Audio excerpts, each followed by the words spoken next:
I am Setsuna. And I am an intellectual.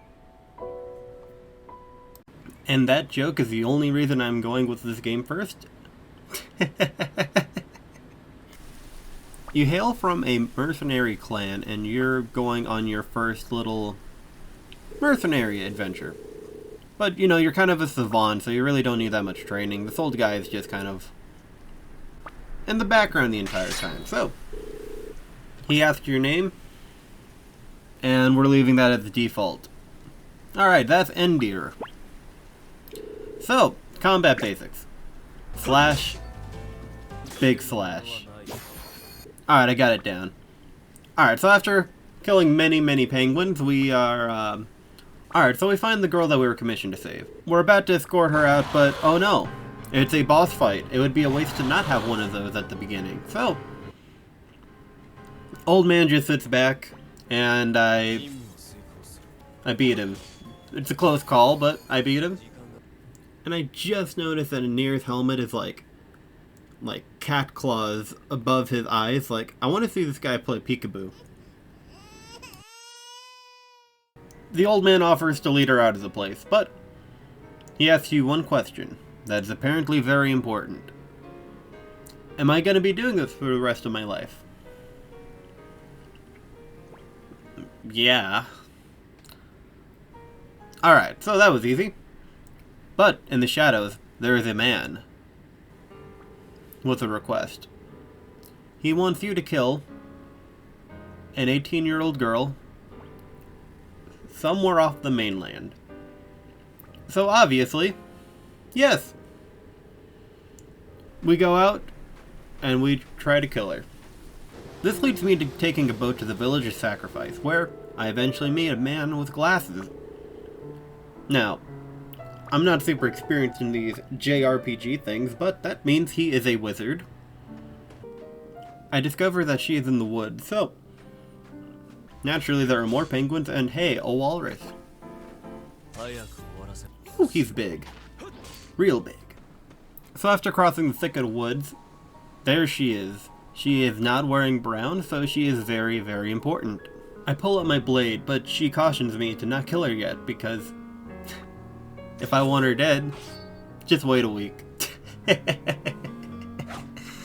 She'll be dead eventually. She's a sacrifice. That's how she introduces herself. However, she has 2 guards on watch. Both of them are wizards. So yep, I was right. The guy with glasses is a spellcaster.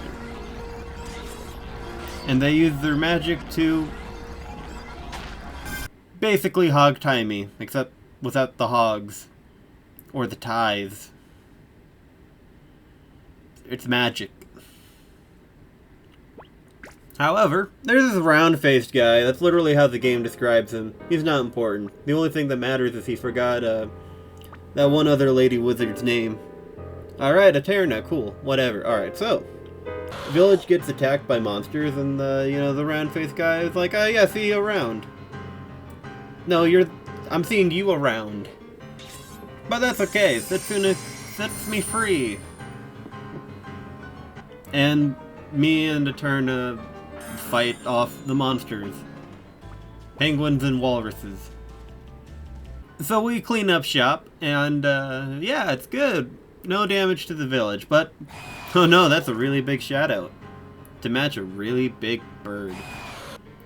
So Setsuna's like, alright, I'm helping. And Eterna's like, no. Setsuna says, but if I help you fight the bird, then we all survive. Which, as an intellectual, I can follow that logic. And so, the 3 of us fight a bird. Eterna might have been right. Eterna might have been right. No! That's okay though, we end up beating it in the end. Alright, so we beat the bird, and Eterna's like, alright, you've got war crimes to pay, fellow. And Setsuna's like, nah, that's alright. But instead, she actually wants me to be one of her guards. Because if I am a ferocious, dangerous man, then my ferocious, dangerous manness will be super useful on this trip. So, she's got a way with words and killing herself, so everyone's like, okay, yeah, cool, sure, take him along. Setsuna wants me to go into the thicket with her for, you know, one more prayer to her mom or whatever. So, naturally we just kind of take her. She looks so cute with her little, like, cape poncho thing flying in the wind. Like, character designs in this game are on point. She starts praying and everything turns into like an old western film. I eventually zone out and I think, wow, am I gonna do this mercenary stuff for the rest of my life? And she's like, oh, silly, I'm done. You zoned out there. We eventually go back to the village. I tell the village chief, alright, I'm gonna be a guard. So, without further ado, we're about to depart.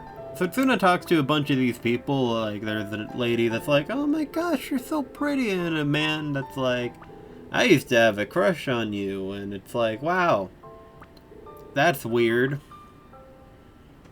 Thanks. The wizard guy gives Setsuna a keepsake that was from her mother. Great, alright. The keepsake is labeled as a key item, so I might as well just mention it now, if it needs to be used later. So Eterna, Setsuna, and I are off. We board a ship, and, well, we can't just, like, you know, sit around on a ship, so we get attacked again. That's only natural, so I wasn't going to take hermit crabs seriously unless they had skulls on them. Like, I'm a little worried. So, we kill them along with the penguins. Alright, so we repel that monster attack.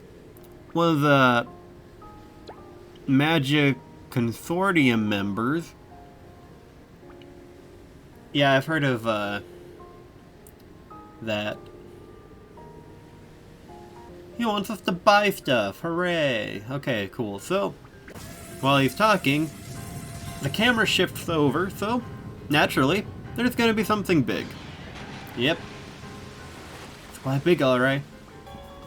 There really isn't anything to this boss fight other than it just took a long time. Like all the other ones. And now, we're shipwrecked. Alright, I'm up. Alright.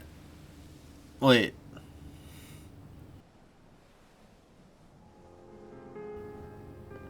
Hey, I'm a free man. Alright, let's get to civilization, and it's just around the corner. Okay. How did Setsuna land on the mainland?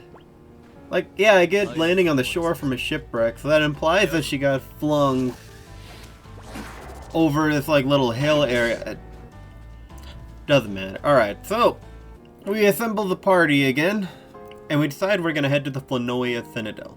On our way, we find a village that looks ransacked. Like, you'd expect monsters to be here, but, you know, they're not there.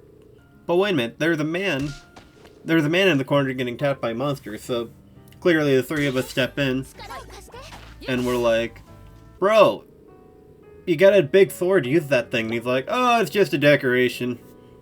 Understandable. Have a good day.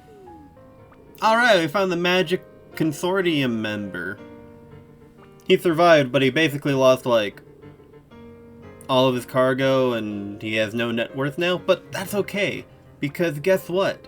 We are setting up a Xeno for the I Am Setsuna universe. You, sir, can be the founder of Stoicism if you put yourself to it. We eventually talk to the head of this village. In order to get to Flanoia Citadel, we have to go through a gate, but that gate is being blocked off. And she's not going to unlock the gate unless we have another member of our party, so... The chieftain also mentions that the guy with the oriental sword was actually a member of a pilgrimage 20 years ago. However, he's kind of he's been weird, so he's probably not going to join the pilgrimage. That being said, auditions begin now. And they all are utter garbage. Okay, so to remedy this, the chieftain is like, okay, yeah, cool, I'll join you. She just has to do one final patrol before she sends off. Awesome, what can go wrong? Awesome, what can go wrong? She broke her leg. Great. Okay, so apparently there's a dude with a scythe, and it's just like, bro. So one of the shrimp dink guardsmen is like, I shall enact revenge. And we're all like, this guy kidding? So we and Nadir follow him. We wind up in the village where we met Nadir, and he's actually really good at fighting. We reach further into the city to find Nadir and the guardsman. Nadir is trying to suggest to the guardsman that sometimes you just need to take an L. And he's like, I don't look up to you anymore. Setsuna asks Nadir one more time if he can join the pilgrimage. She believes that Nadir fighting monsters in this village all the time, not returning to his homeland, and his general weirdness is because of one thing. He failed the pilgrimage. The sacrifice he was trying to guard ended up dying before she could actually be sacrificed, and now that's why there was this huge influx of monsters. Which, that right there is like one of the things I love and hate about this game, where it's like, it has these awesome tropes, it's just these characters are kind of hard to get into. Like, I feel like the story just written out in like bullet points and summaries are way cooler than like what the story actually is. Because it's more the ideas and the actual execution. Like, I feel like all the plot points are just like, you're kind of getting jerked in one direction, and then the other, and then the other, instead of like a natural fluidity to it. I'm going to add Nadir into my Hall of Fame of characters that I want to see the expanded version of that is not there, but I can envision that in my head, and maybe one day, when I write my own thing, I can use those as major character inspirations. Rant over. The guardman goes off on Nadir, calling him a liar and a coward. Oh, that's not for you, guardsman. That's for the guy with the scythe. Alright. And he absolutely destroys me. Okay, I should not have walked over those mobs.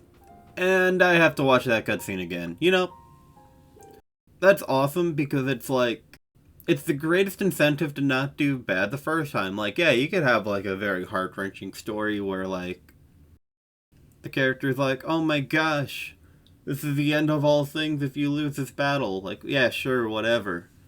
But unskippable cutscenes, man. That's a real incentive. Alright, second time's the charm. But we don't really kill him, he kinda gets up, he hits a Turna, and we somehow survive the attack. To which India responds with another heavy sword strike.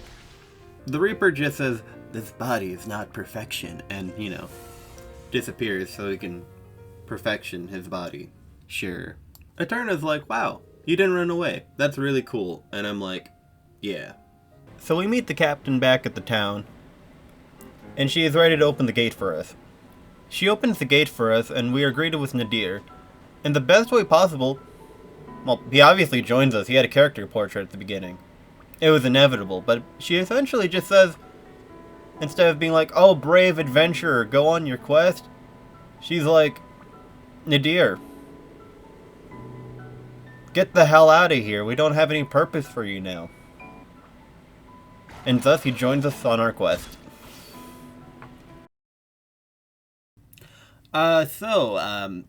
Yeah, I never quite survived the shipwreck, so, it might be a little bit before I get to some land. In the meantime, though, I'm sure I'll have more videos up in the future. Maybe. For now, I'm just gonna float here for a while. Alright, have a good one, y'all.